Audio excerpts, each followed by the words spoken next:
Alguns autores colocam que a organização da cidade, a expansão da cidade se deu pelo Rio Lontra. Eu acredito que essa história precisa ser recontada, porque eu acho, pela documentação que nós estamos trabalhando, pelas pesquisas que os alunos já fizeram, que ela tinha o direcionamento dela voltada para Babassulante. E ela cresceu também a partir daquela rota. Os primeiros colonizadores que vieram, os primeiros povoadores que vieram daquela direção.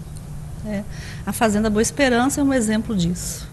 A cidade aqui devia ter o quê? Não tinha 100 mil habitantes, não tinha 100 habitantes. Nós pertencia a distrito de São Vicente, que hoje é Itaguatins.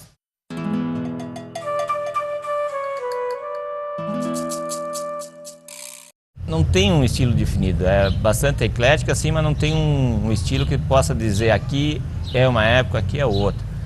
Araguaína, as primeiras construções herdou parte dessa vocação das construções antigas do Brasil, né? As construções sem infraestrutura, as construções feitas sem planejamento, sem projetos, mas dentro de uma linguagem cultural da época, né? Eram casas cobertas de palhas, paredes também de palhas. Posteriormente, elas continuaram sendo cobertas de palhas, porém com paredes de adobe feitas na região. Os que tinham melhores condições financeiras faziam suas casas cobertas de palha, porém com as paredes feitas de tábuas trabalhadas. Naquele tempo as casas eram quase todas construídas de palha de babaçu, poucos adobos. E tinha já umas 3 ou 4 de tijolo cozido. Aproveitava a palha do babaçu, que o babaçu daqui ia até o Araguaia. A maioria era de 4 águas, que é o que eles chamam oitão.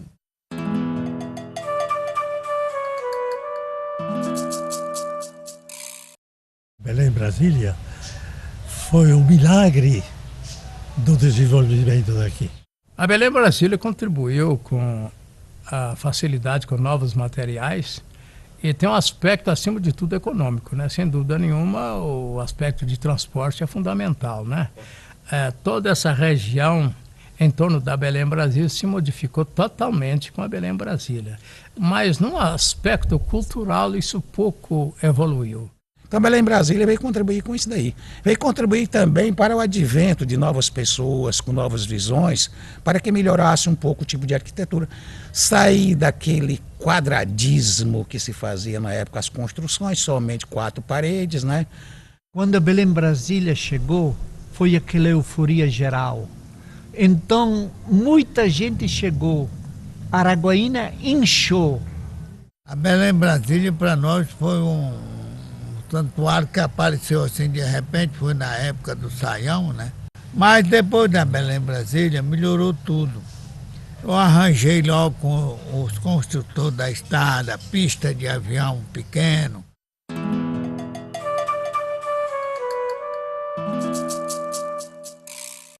O impacto que criou a BR-180 não foi somente da construção. Foi na sociedade, foi na escola, gente na escola, foi na religião, foi em todo sentido. Com a Belém Brasília, nós vamos perceber uma mudança. Nós vamos ter os órgãos públicos que vêm para cá. Nós vamos ter a Sudan nós vamos ter a questão do Batalhão Tocantins que vem para cá. Antes era só uma corporação de Pedro Afonso que estava instalada, depois vem para cá o batalhão e se instala de fato. Tem a construção do 2º BPM, que vai ser um marco. Tem a usina do Corujão, que vai ser um marco também em 70.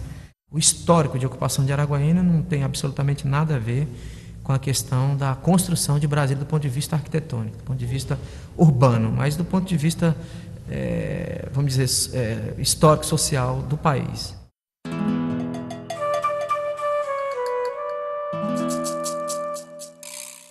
Como enfrentar o progresso que chegava com toda a sua força, com toda a sua exigência, com todas as suas prerrogativas. Araguaína está vivendo um momento importante com a chegada da ferrovia Norte-Sul, com a construção aí desse eixo da hidrovia.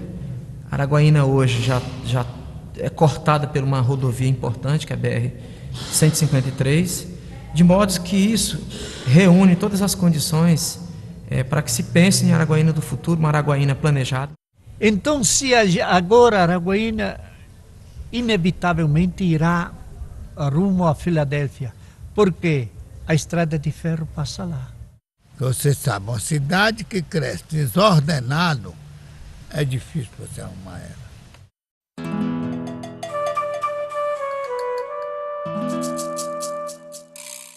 A gente não precisa trazer todas as memórias das pessoas para dentro de uma casa. A gente tem que ter políticas de conscientização, de preservação, de fazer aquela pessoa se sentir importante, que daí ela vai começar a preservar. É importante e deve ser preservado, que nós temos que ter uma cultura, tem que ter uma história. Não há um ser humano hoje que consiga traçar o futuro, fazer um futuro promissor, sem antes ter uma identidade com o passado. É muito difícil você contar a história para frente, você na frente contar a história do que existiu, se você não tem nada para apresentar. Se você não tem história, você não tem passado, você não tem nada que mostrar no presente nem no futuro.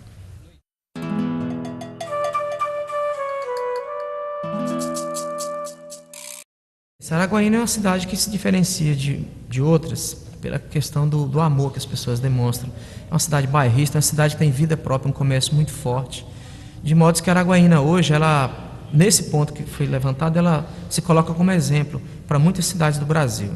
Agora tem que juntar governo federal, governo estadual e governo municipal para tocar ela para frente. Só o município não dá conta.